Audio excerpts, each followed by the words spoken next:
লড়াই জারি না খেলে ঠিক আছে দাঁড়া বাড়াচ্ছি দেখে নাও এইসব নিয়ম আমার কাজ করিস না কোন জায়গাটা হবে তার দিকে কাজ করবি না মানে উত্তর বলে যা খুশি তাই আমরা দেখতে পাচ্ছি এই মুহূর্তে মীনাক্ষী মুখোপাধ্যায় তিনি রয়েছেন তিনি মীনাক্ষী রয়েছেন এই মুহূর্তে দেখে নাও হ্যালো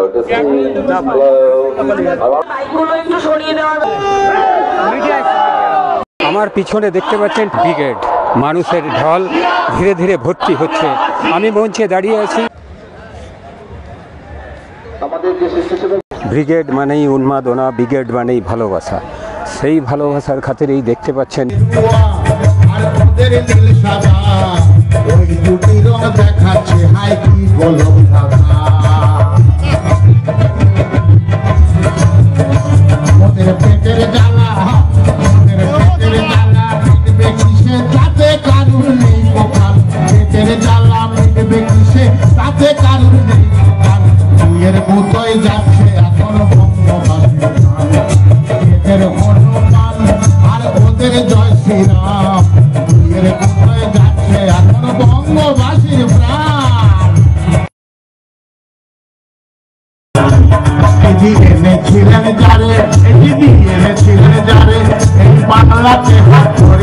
জ্যোতিবাবু বলেছিলেন অসম্ভব অসম্ভব পর্বত জলটাকে এনো না করবো কিন্তু তাই এনেছিলেন জানে এই বাংলাতে হাত ধরে এখন বলছে ওরা পথ রেখো ঘাস ফুল ফলো ধরে এখন বলছে ওরা পথ রেখো ঘাস ফুল ফলো ধরে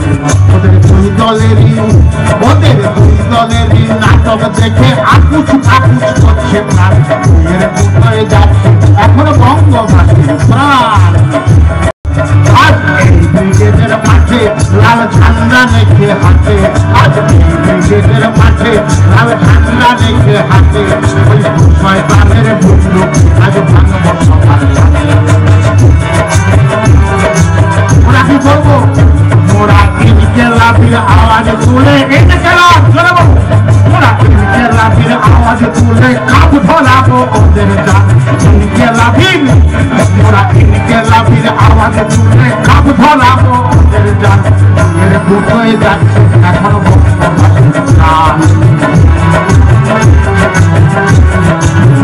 আর আমাদের রাজ্য আর দেশ হচ্ছে সব সুখা হচ্ছে সবই তো সুখা বন্ধ কারখানার চাকা দুজন মানে উনি জানিনি সুখা বন্ধ কারখানার চাকা দুজন লেকচারেতে বোম ফাটাচ্ছে চাকরি বাকরি ফাঁকা দুজন লেকচারেতে বোম ফাটাচ্ছে চাকরি বাকরি ফাঁকা বলছে কৃষক মজুর আত্মহত্যা ফসলেরই নেই গোদাম কৃষক মজুর আত্মহত্যা ফসলেরই নেই গোদাম মুখোয় যাচ্ছে এখন বঙ্গবাসীর নাম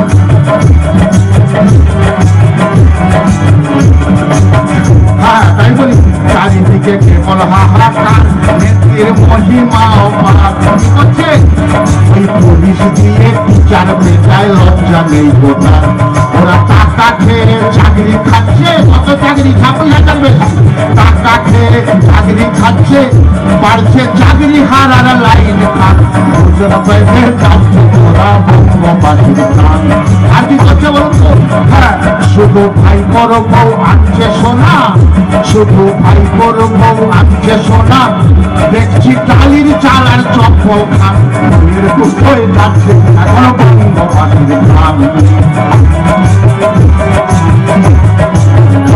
ওরা মন্ত্রী হয়ে বসে টাকা নিচ্ছে হেসে হেসে ওরা মন্ত্রী হয়ে বসে টাকা নিচ্ছে হেসে হেসে আর একে একে উঠছে জেলে যাচ্ছে সবই বসে ওই দোকান কাটার নাই কোনো লাভ ওই দোকান কাটার নাই কোনো লাভ বাড়ছে দল বদলে যেটা চলে সেটা চলে যাচ্ছে বাড়ছে দোকান কাটারে নেই কোনো লাভ বাড়ছে দল বদলের লাইন হাত ওদের মুঠোয় যাচ্ছে হচ্ছে বোকা মানুষ জড়ো মিছিল হচ্ছে বড় বড় হচ্ছে বোকা মানুষ জড়ো মিছিল হচ্ছে বড় বড় হচ্ছে মানুষ বড়, ব্রিটিশ হচ্ছে বড় বড়। চলো প্রতিবাদী মানুষেরা লাল পতাকা ধরো, চলো প্রতিবাদী মানুষেরা লাল পতাকা ধরো। ওদের গরিবে মালার ধান্দাবাজি একজোটে করি ঠান্ডা, গরিবে মালার ধান্দাবাজি একজোটে করি ঠান্ডা। ধর্ম নিয়ে নোংরা খেলার করব অবসান, ধর্ম নিয়ে নোংরা খেলার করব উত্তর ওই মন্ত্রী নেতার ছিড়ব যত মুখোশান। আর কি বলেছে? গরিবে মানুষ জাগছে সবাই হাতে লাল নিশান, গরিবে মানুষ জাগছে সবাই হাতে লাল নিশান।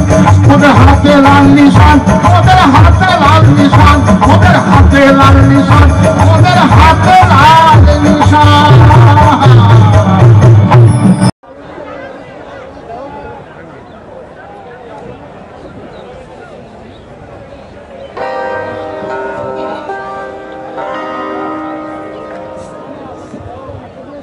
একদম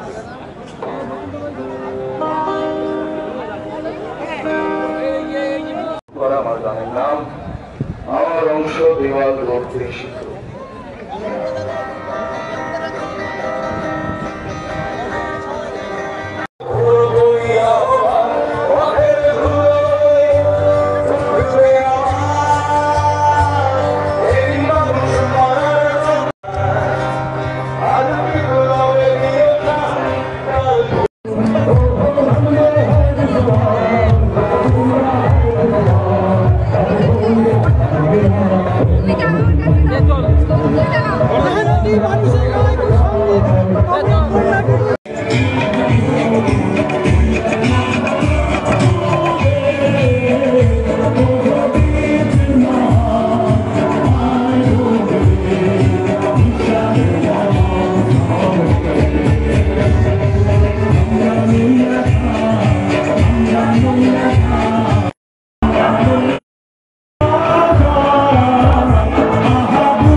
আপনারা দেখতে পাচ্ছেন যে মাঠ কিছুক্ষণ আগেই খালি ছিল, আজকে কানায় কানায় ভরে উঠছে, ভরে উঠছে।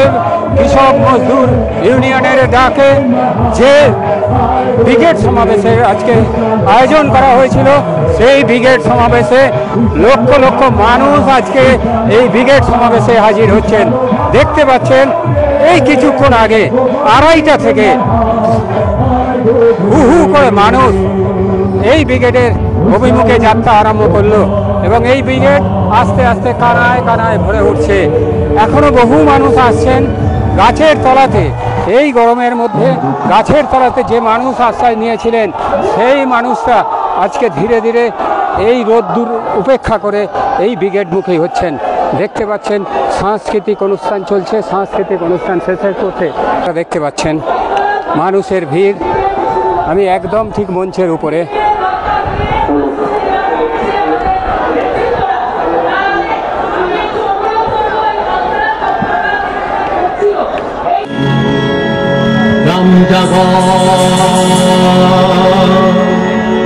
রাত্রে বড় চোর বেড়েছে, চোর তারা সোনার বাংলা চলছে, বাংলা বাঁচা নিজে বাঁচো, দেশবাসী দেশ বাঁচা,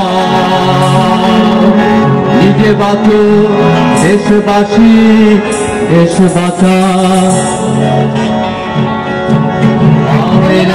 গ্রামবাসী গ্রাম জাগাও, রাজ্যে বড় চলবে এই তারা, সোনার বাংলা চলছে, বাংলা বাঁচাও, নিজে বাঁচো দেশবাসী দেশ বাঁচাও, নিজে বাঁচো দেশবাসী দেশ বাঁচাও। গ্রামবাসী গ্রাম জাগাও, রাজ্যে বড় চলবে এই তারা, সোনার বাংলা চলছে, বাংলা বাঁচাও, নিজে বাঁচো দেশবাসী দেশ বাঁচাও, নিজে বাঁচো দেশবাসী দেশ বাঁচাও।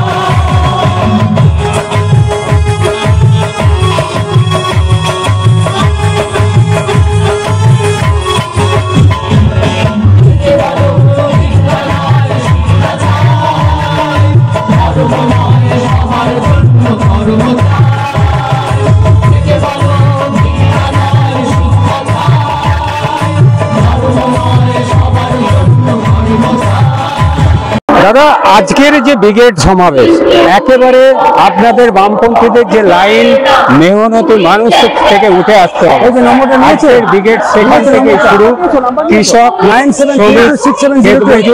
এদের থেকে আজকে কোনো সেই রকম ভাবে সেলিমদাকে বাদ দিলে মীনাক্ষী এরা কেউ সামনে নেই। এই ব্রিগেডকে রেখে কতটা আশাবাদ? বাংলার মানুষ তারা হাজারে হাজারে আসবে। উত্তরবঙ্গ থেকে এত মানুষ আগে কতদিন ব্রিগেড এসেছে আমার জানা নেই। ব্যাপক মানুষ এসেছেন গতকাল থেকে। দক্ষিণবঙ্গের বহু জায়গায় এত বেশি বাস কখনো কেউ রিজার্ভ করেনি। এবারে যে আসছে এই মাঠ তো ভরে যাবে, কোনো ব্যাপারটা আসলে মানুষ খুব সংকটের মধ্যে আছে। এই সরকার চললে আর মানুষ আর খেতে পাবে।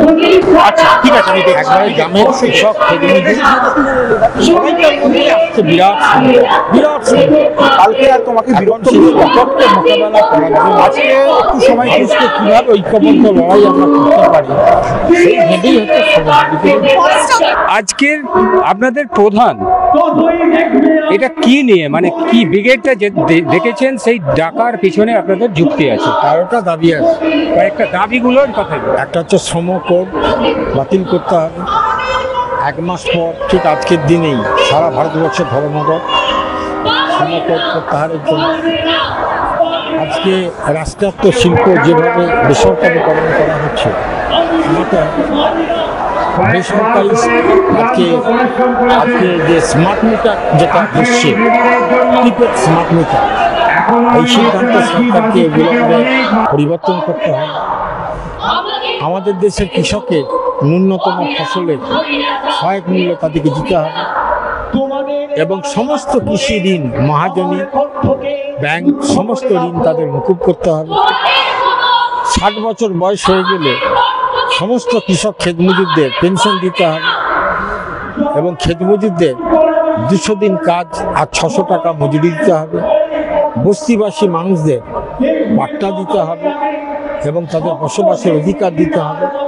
এই যে দাবিগুলি, এই দাবিগুলির সঙ্গে একটা বড় দাবি হচ্ছে দ্রব্যমূল্য বৃদ্ধি। মানুষের হিমশিম খেয়ে যাচ্ছে।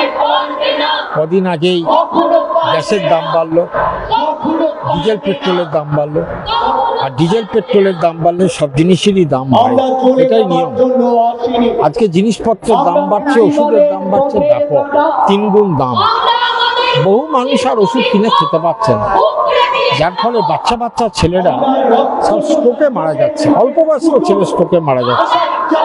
এই যে মানুষের কষ্ট, এদিকে বিজেপি সরকার ইলেকট্রাল বন্ডে কোটি কোটি টাকা নিয়ে ওষুধ কোম্পানিগুলিকে দাম বৃদ্ধি করার জন্য যে ছাড় দিয়েছে, এর ফলে মানুষের সংকট সব দিক থেকে। ধান চাষি, আলু চাষি, পাট চাষি, সবজি চাষি সবাইকার জীবনে বিপদ।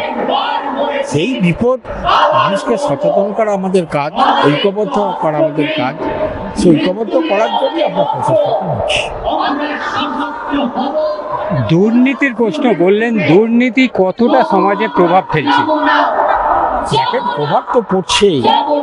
কিছু অংশের মানুষ তারা এটা নিয়ে খুব চিন্তিত।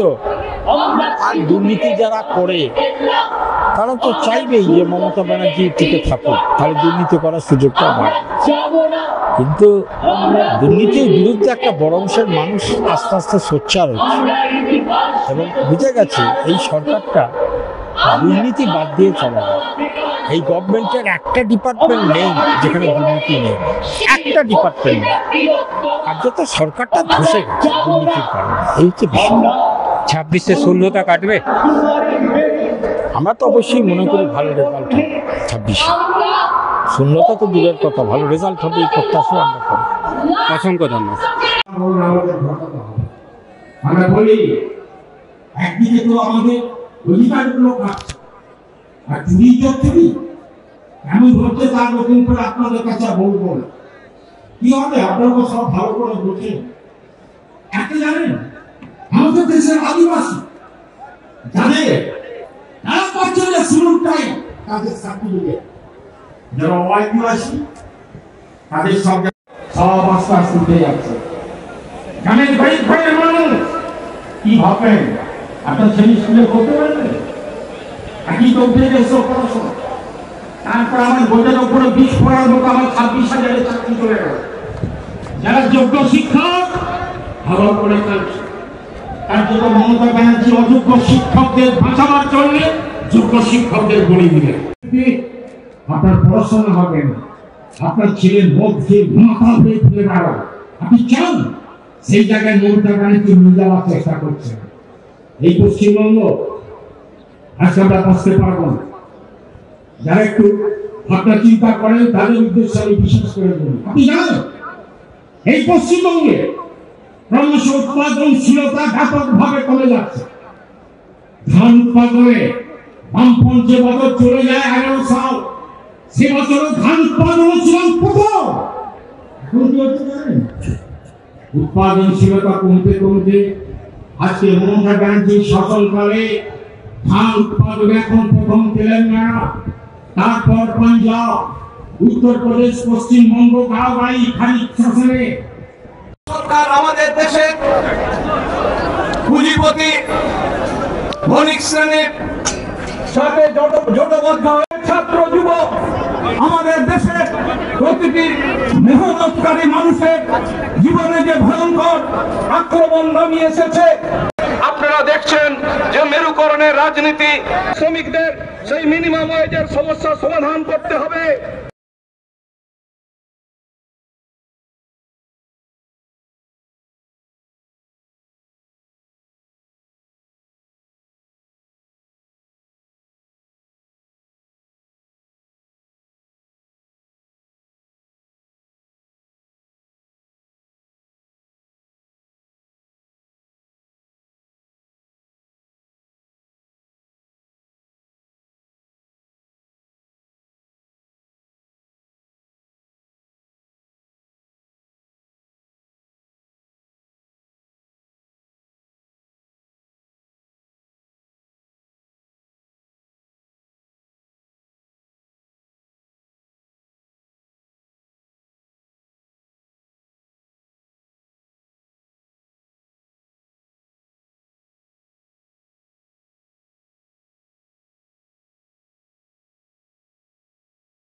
আজ একদম প্রান্তিক লোকেদের ব্রিগেড, খেটে খাওয়া মানুষ, ক্ষেত মজুর, কৃষক এবং শ্রমিক ইউনিয়ন। এখানে তোমাদের আজকে বক্তা, তোমরা কেউ বক্তা নয়, তুমি, সৈজন, শতরূপ, মীনাক্ষী। খারাপ লাগছে? কেন আমরা কি তৃণমূল দল করি নাকি? আমাদের ব্যক্তি বড় কেউ নয়, কে মঞ্চে উঠবে সেটাও বড় বিষয় না। তৃণমূলের মতো মঞ্চ ভেঙে আমাদের পড়ে না। আমাদের প্রত্যেকের নির্দিষ্ট দায়িত্ব আছে, নির্দিষ্ট কাজ আছে, সেই কাজ নিয়ে আমরা কাজ করি। তো ফলে এটা আমার আজকের দায়িত্ব পড়েছে বরঞ্চ গ্রাম থেকে মিছিল সংগঠিত করে জেলার মিছিলগুলো নিয়ে মাঠে ঢোকা। তো ফলে এটা তো আরও বাড়তি অনুভূতি, বাড়তি পাওয়া। ব্রিগেড সবসময় হয়, কেউ না ব্রিগেডে তো সবাই বলে না, গোটা রাজ্যে সবাই বলে না, কয়েকজন বলে, কিন্তু মূল কথা পার্টির কথা বলে। তো আমাদের পার্টিটাই হচ্ছে আসল, পার্টির কথাটাই হচ্ছে আসল, যে কোনো একজন বললে হলো। মীনাক্ষী নেই, তা তো মীনাক্ষী বাবা তোমরা নেই, তারপরেও যে আহ্বান ডাকা হয়েছে সিপিএমের প্রধান নেতৃত্ব, কৃষকরা যে আজকে ব্রিগেড ভরে গেল, এই ব্রিগেড আজকে ভরে গেল।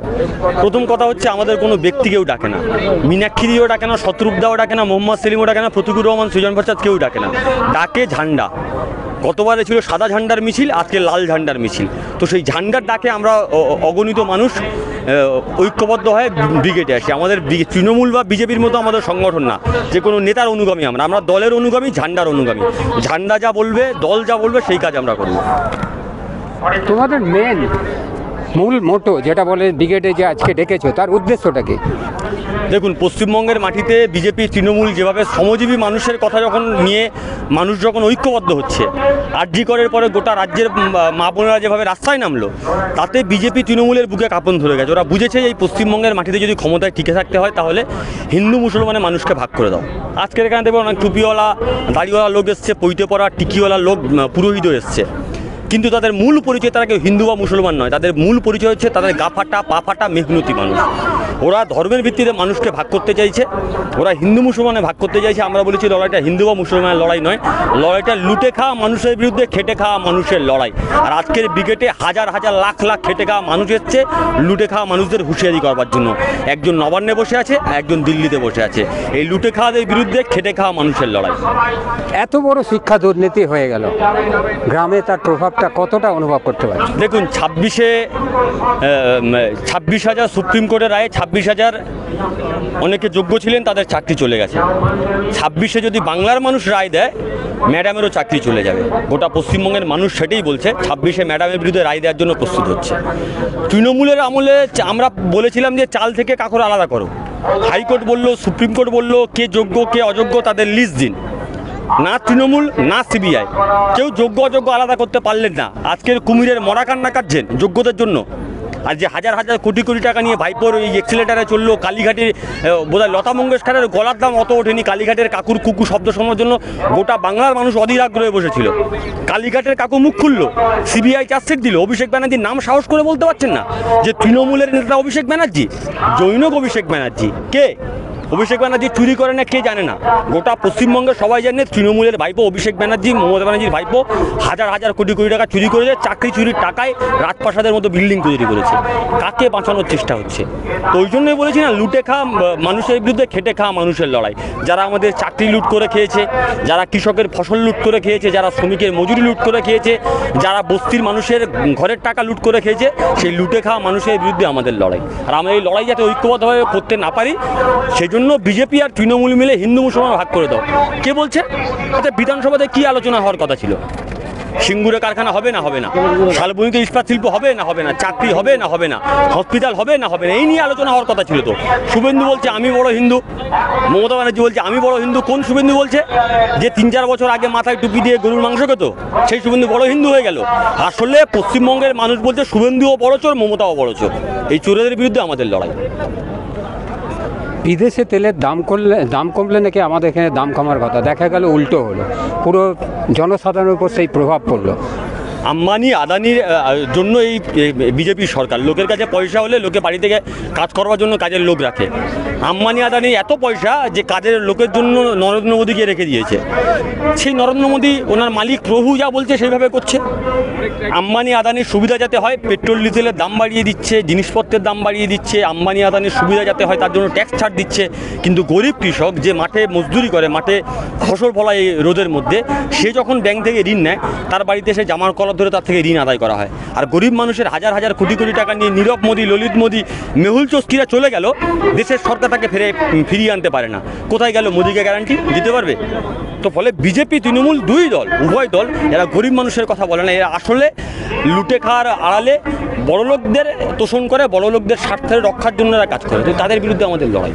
আর একটা ওয়াকফ বিল সংসদে পাস হলো, সেটা নাকি জনসাধারণের সুবিধার্থে, বা বলতে গেলে তোমাদের যে মুসলিম কমিউনিটি আছে তাদের সুবিধার জন্য পাস করা হয়েছে, তারা নাকি সুবিধা পাবে। এটাকে কিভাবে দেখছো?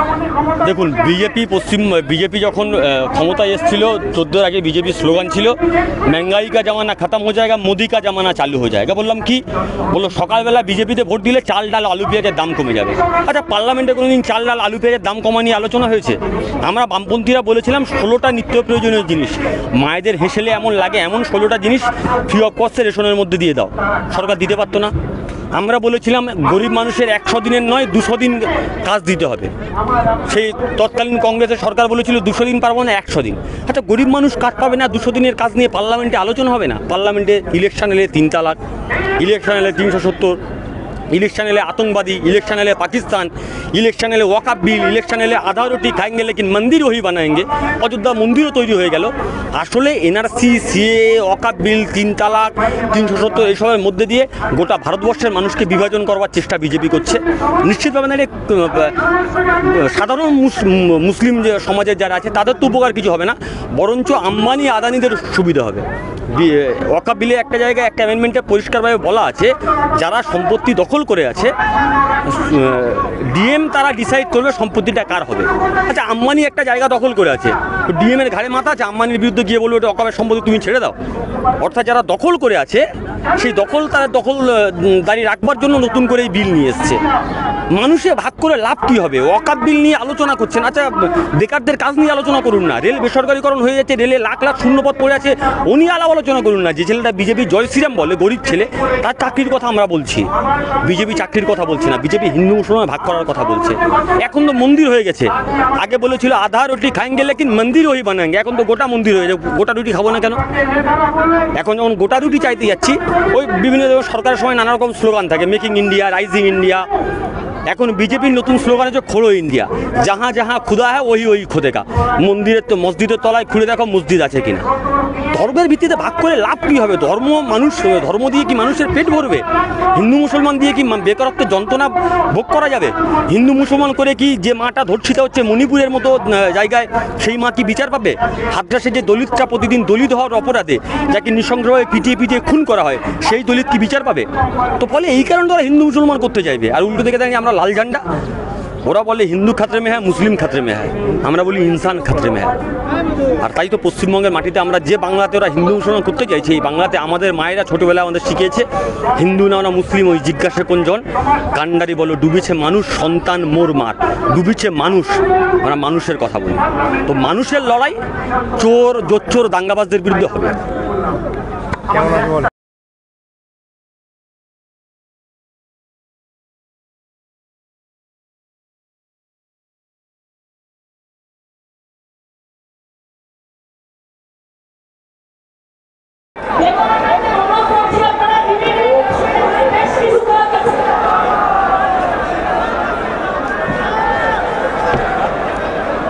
উপেক্ষা করে আপনারা করছেন,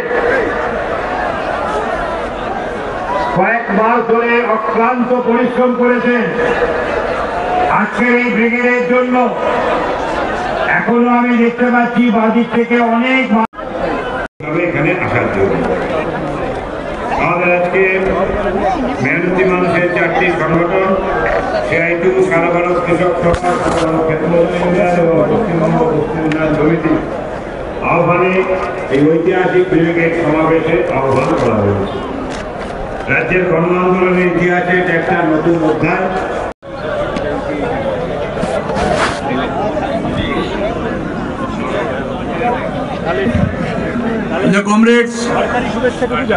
কমরেড সভাপতি মন্ডলী মঞ্চে উপস্থিত বিরাট এই ব্রিগেডের সমাবেশে শ্রমজীবী মেহনতি মানুষের, আমাদের রাজ্যের শ্রমিক, কৃষক, ক্ষেত মজুর, বস্তি উন্নয়ন সমিতির পক্ষ থেকে এই ঐতিহাসিক শ্রমজীবী মানুষের সমাবেশ